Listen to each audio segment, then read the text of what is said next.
Assalamualaikum everyone, this is Uru Shakil, the facilitator, and this video is of Journal Science MCQ. Basically, this is the 7th part of the video series which I have already uploaded. 6 parts are being uploaded before, और this is the 7th part जिसके अंदर हम आज ठीक ठाक MCQs करने वाले, cover करने वाले. Let's see कि हम कितने कर पाते हैं.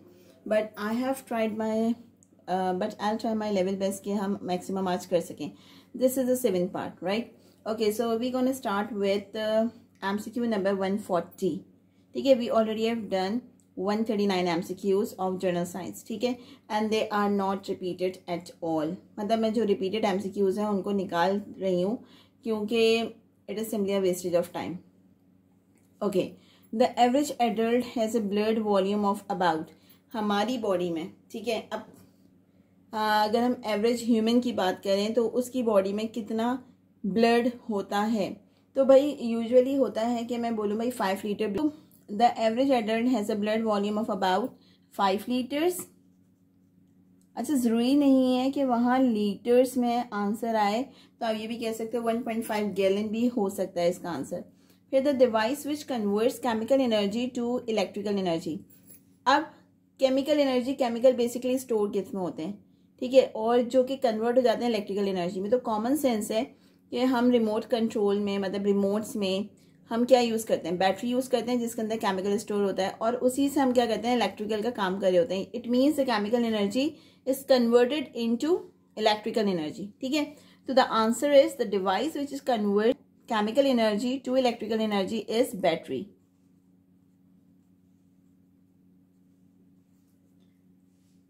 Then the density of the water is, अब यहाँ पे भी दो ऑप्शंस आ सकती हैं. हमने कहा भाई 1 ग्राम पर मिलीलीटर भी हो सकता है, फिर मैं कह सकती हूँ 1 ग्राम पर सेंटीमीटर क्यूब भी हो सकता है. Basically this should be volume, ठीक है, क्योंकि डेंसिटी इज मास पर वॉल्यूम, तो gram measures mass whereas millilitre measures volume, right. फिर हमारे पास आ रहा है long side defect could be corrected by using. वो कौन सा लेंस है जो हम यूज करते हैं लॉन्ग साइड को करेक्ट करने के लिए? So we use convex lens. For a fix mass of gas at constant temperature if we decrease volume the pressure will increase. अगर हम क्या करें, the fix mass of the gas, कोई भी गैस है, ठीक है, हमने किसी बलून के अंदर, किसी भी चीज के अंदर, किसी सिलेंडर के अंदर हमने एक फिक्स मास की गैस को फिल कर दिया at constant temperature. If we decrease the volume, अगर मैं उसका वॉल्यूम को डिक्रीज करूंगी तो जैसे जैसे वॉल्यूम डिक्रीज होता है प्रेशर इंक्रीज होता है. ठीक है, because they are indirectly proportional, because volume and pressure are indirectly proportional to each other. तो हम कहेंगे कि अगर वॉल्यूम डिक्रीज हो रहा है तो प्रेशर क्या होगा, इंक्रीज होगा. अगर प्रेशर इंक्रीज हो रहा है तो क्या हो रहा है, वॉल्यूम डिक्रीज हो रहा है. फिर the life span of the red blood cell, यहां हमारे पास रेड ब्लड सेल की जो लाइफ होती है वो होती है 120 days. Then radio activity was discovered by Henry Becquerel. ये सब आपको, ये जो इनके नाम हैं जिन्होंने डिस्कवर किया, ये तो आपको याद करने पड़ेंगे. अच्छा, ये हेनरी बैकरेल जो अगर मैं बात करूं तो ये काफ़ी टाइम रिपीट हुआ है MCQ, so you need to remember कि radio activity was discovered by Henry Becquerel. फिर उसके बाद आपके पास आ रहा है the main cause of the global warming is. भाई ग्लोबल वार्मिंग की मेन कॉज क्या है, क्या चीज़ है जो कि ग्लोबल वार्मिंग को प्रोड्यूस करिए. अगर हम अभी की बात करें समर सीजन में, तो everybody wants AC, air condition, cool water, या फिर हम कहते हैं फ्रिज चला रहे हैं तो उसके अंदर से जो गैस निकली है वही तो हार्मफुल गैस है. ठीक है, तो the main cause of the global warming is basically CFC, and CFC stand for chlorofluorocarbon. I can write over here chlorofluorocarbon. Then in global warming the temperature of troposphere. अगर मैं आपको troposphere की बात करूं तो मैं I have already made a video on these layer, ठीक है, लेयर्स ऑफ द अर्थ. तो भाई ट्रोपोस्फियर जो है वहां पे मैंने आपको एक लाइन दी थी, trust me in the exam. तो अब trust me in the exam वाकई वो सही है, क्योंकि अगर आप ट्रोपोस्फियर की बात करें और अगर आपको एकदम से याद ना आए तो this is a very first layer. ठीक है, क्लोजर टू द सन, तो भाई वहां पे टेम्परेचर ऑफ कोर्स क्या होगा, इंक्रीज होगा, हाई भी लिख सकते हैं। अच्छा, ओजोनोस्फीयर इज डिप्लीटेड बाय, ये जो ओजोन है ये भी किससे खत्म हो रही है, CFC के थ्रू खत्म हो रही है। The most dangerous ultraviolet rays is, ये है हमारे पास जो अल्ट्रावायलेट रेज है ना, ये शॉर्ट वेवलेंथ की होती हैं। जो शॉर्ट वेवलेंथ की रेज होती हैं दे आर वेरी हार्मफुल, ठीक है। तो यहाँ सबसे पहले तो आ जाएगा शॉर्ट वेवलेंथ, क्योंकि आई डोंट नो कि कौन से आपके पास ऑप्शंस आती हैं, क्योंकि अगर MCQ ये भी आ गया ना तो हमें ऑप्शंस तो नहीं पता, so we have to prepare our best. तो शॉर्ट वेवलेंथ होती हैं और UV रेज होती हैं। अच्छा, उसके बाद the ozone layer lies in, अब उसके बाद अगर आपको याद हो तो trust me in the exam में द ओजोनोस्फीयर लाइज इन, अब यहाँ पे हमारे पास आ गया stratosphere.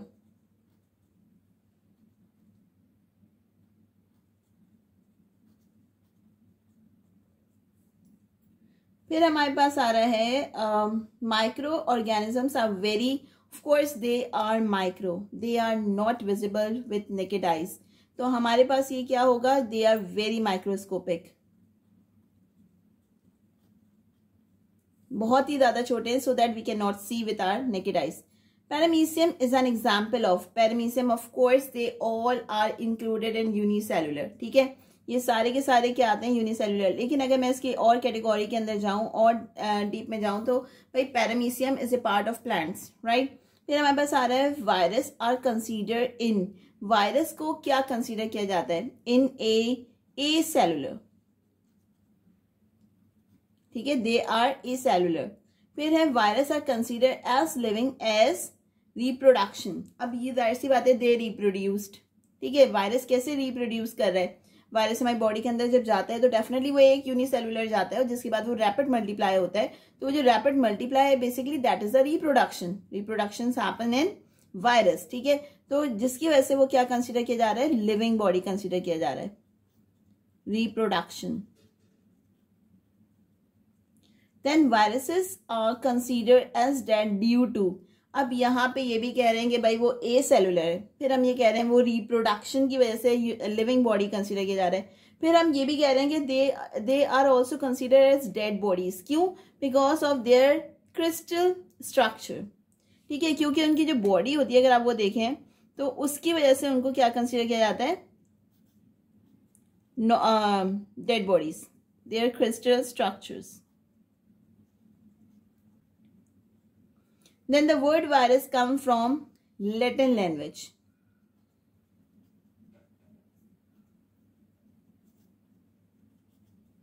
Then virus mean, virus का अपना मतलब क्या है, virus is a word, it must have some meaning, तो वो जो meaning है उसकी है meaning poison.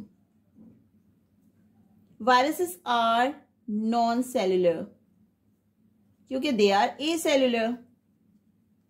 अच्छा, बैक्टीरिया आर ऑटोट्रॉफिक, अब यहाँ पे मैं इसकी बात बता दूं कि ऑटोट्रॉफिक क्या होता है। ऑटोट्रॉफिक वो होते हैं जो कि अपना खाना खुद बना सकते हैं, हेटरोट्रॉफिक वो होते हैं जो कि अपना खाना खुद नहीं बना सकते, they have to depend on other for their food. तो bacterias are autotrophic whereas heterotrophic are the organism that can not prepare their food.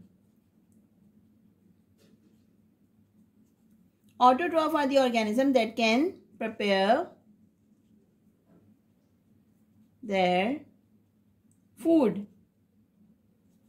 उसके बाद parasites are the organism that, अच्छा parasite अगर वायरस की बात करें तो वायरस भी, अच्छा parasite are the organism that live on host cell, क्योंकि पैरासाइट जो होते हैं वो बेसिकली क्या होते हैं, वन साइडेड है, लाइक वो अपना मफाद देखते हैं, ठीक है, they don't have any concern with the host body, तो वो सिर्फ अपना फायदा देखेंगे और चले जाएंगे। Viruses can be studied with electronic microscope,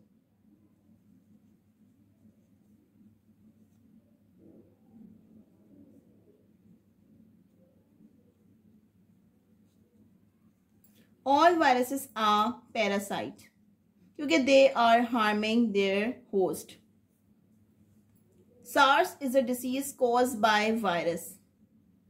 नौ आपको कुछ चीजें जो है इसके अंदर याद करनी पड़ेंगी, जैसे radio activity was discovered by Henry Becquerel, फिर उसके बाद ऑल वायरसेस आर पैरासाइट, या सास मतलब basically you need to learn the name of the disease and the reason कि वो क्यों कॉज हुए, किसने कॉज किया, ठीक है।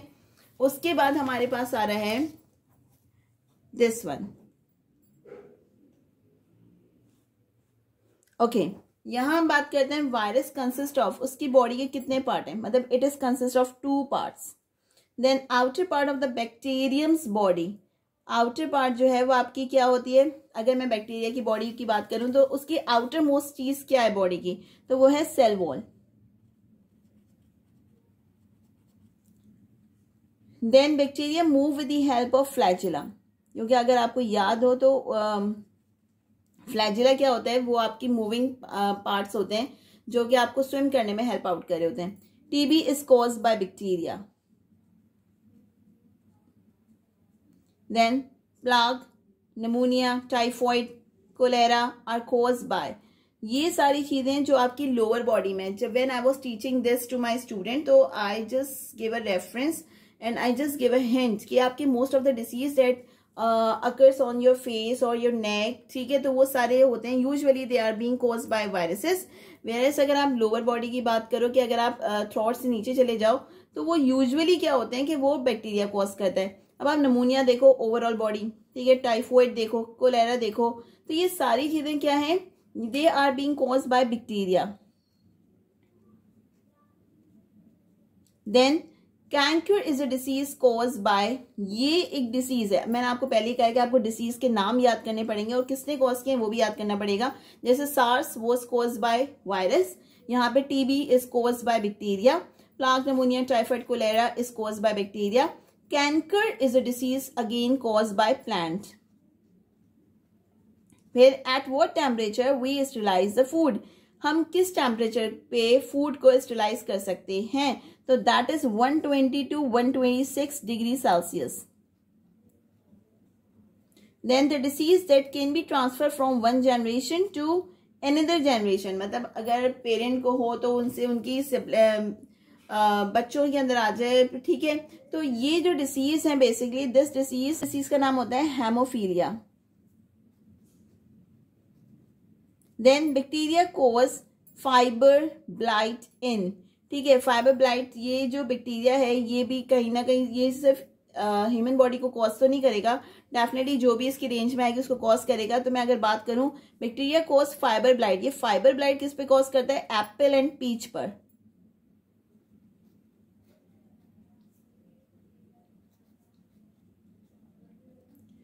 Then the simplest group of the plant kingdom is, जो सबसे बेसिकली तो सबसे आसान ग्रुप होगा वो यूनिसेल्युलर का होगा, ठीक है, क्योंकि उसको पढ़ना आसान होगा। तो the simplest group of the plant kingdom is alga.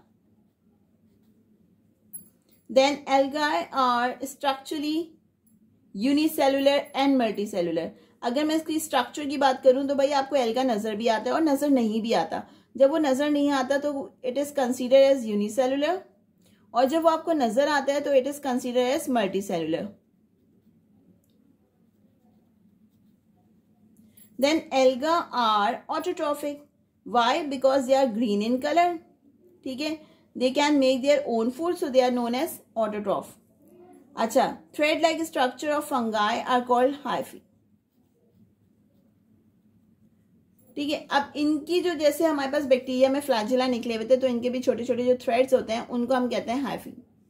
Then when existing rock are subject to high pressure, कोई भी रॉक है जब उसका प्रेशर, उसके ऊपर प्रेशर इंक्रीज होगा, टेम्परेचर इंक्रीज होगा and transformed without significant melting, और वो किसी और फॉर्म में चेंज हो रही है, मतलब ज्यादा मेल्ट हुए बगैर, तो this is called metamorphic rocks.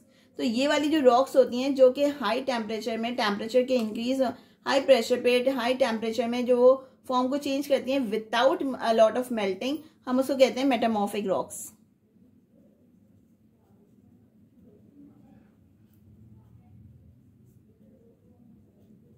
Then the axis of rotation of the earth is tilted approximately, कितनी टिल्टेड है, तो दैट इज 23.4 डिग्री।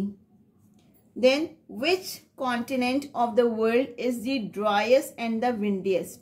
ठीक है, वो कौन सा कॉन्टिनेंट है जो कि ड्राइएस्ट भी कंसीडर किया जाता है और विंडिएस्ट भी कंसीडर किया जाता है, तो वह एंटार्क्टिका है.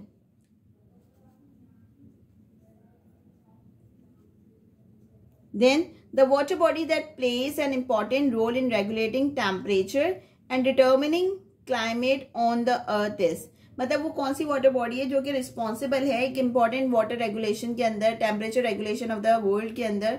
तो भाई सबसे बड़ी वाटर बॉडी कौन सी है? सबसे बड़ी वाटर बॉडी है ओशन, और उसी से पूरी वाटर साइकिल जनरेट हो रही है. तो भाई it is responsible for temperature regulation as well.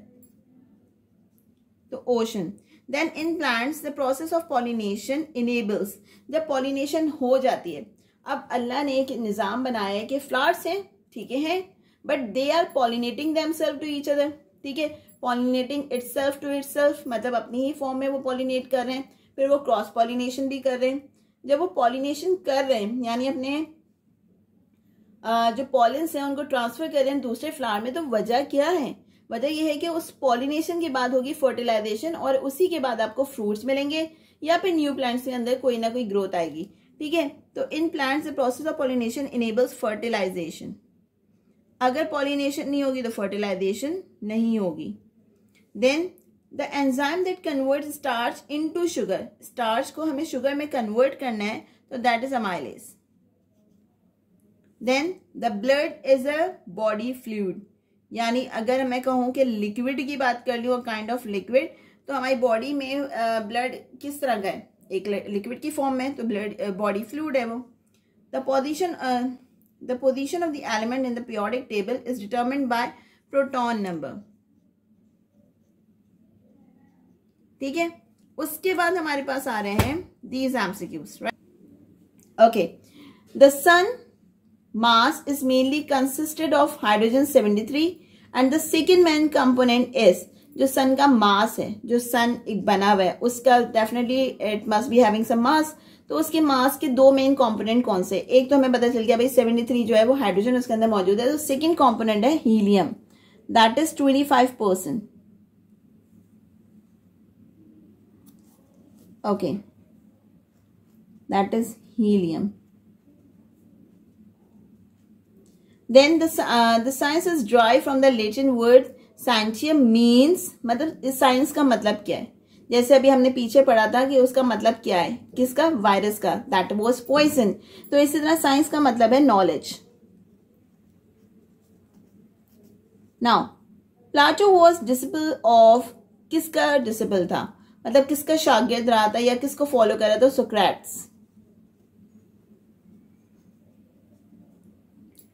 Pythagoras described earth, sun, moon is, मतलब उसने क्या किया था? वो उसने डिस्क्राइब किया था शेप को, shape of the earth, moon and sun, जिसको कहा गया था कि वो क्या है? स्फीयर है. ठीक है, अच्छा, गलीलो गैलीली वाज बोर्न इन पीसा, इटली. पीसा, इटली. अगर पीसा आ जाए, इटली आ जाए, और अगर ये भी आ जाए कि कब, तो भाई 1564 में. Then Galileo died in the year of 1642, और ये कब हुए थे? 1642 में इनकी डेथ हुई थी. He was born in 1564 and he was died in 1642. फिर हमारे पास आ रहे गलीलो इन्वेंटेड टेलीस्कोप इन, उन्होंने जो टेलीस्कोप बनाया था वो बेसिकली कब बनाया था? तो 1609 में उन्होंने एक टेलीस्कोप को क्या किया था? इन्वेंट किया था. फिर हमारे पास आ रहा है the spots on the sun and the moon was identified by, क्योंकि जाहिर सी बात उसने टेलीस्कोप बनाया था तो he used telescope very first time. तो उन्होंने ही क्या किया था? मून के ऊपर और सन के ऊपर जो स्पॉट्स देखे थे उन्होंने देखे थे. गैलीलो. फिर आपके पास आ रहा है Pierre Curie and Marie Curie was won Nobel prize in physics in, इन्होंने कब नोबेल प्राइज को जीता था? तो 1903 के अंदर. Isaac Newton was born in England in 1642.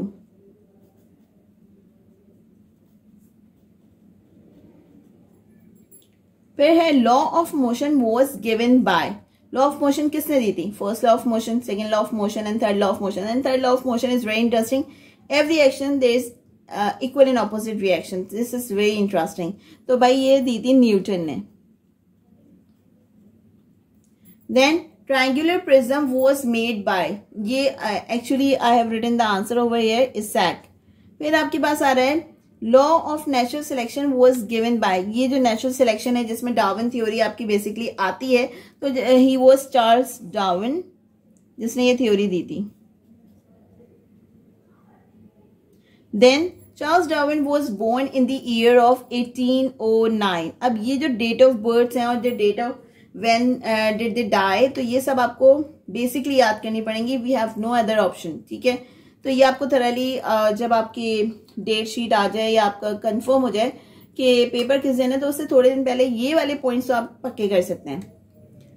Charles Darwin was died in the year of, अब बॉर्न वो 1809 में हुए थे and he was died in 1882. Then Robert Boyle was born in 1627 AD. Robert Boyle was died in 1691 AD. Idea propounded by the Nicholas Copernicus. Idea propounded by the Nicholas Copernicus is that the sun is the center of the universe.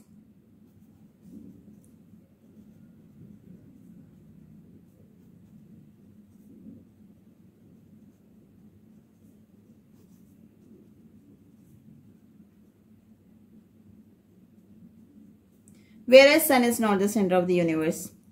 George Mendel was born in the year, he was born in 1822. George Mendel was died in the year 1884. भाई ये तो हमारी luck होगी कि because I am even very bad, क्योंकि ये अभी मैंने रिसेंटली पढ़ा है तो मैं फिर भी लिख रही हूँ, but I am very bad at learning these dates. तो ये मैं भी एंड में ही कंफर्म करूंगी, मतलब पक्की करूंगी. Law of independent assortment was given by, law of independent assortment was given by George Mendel.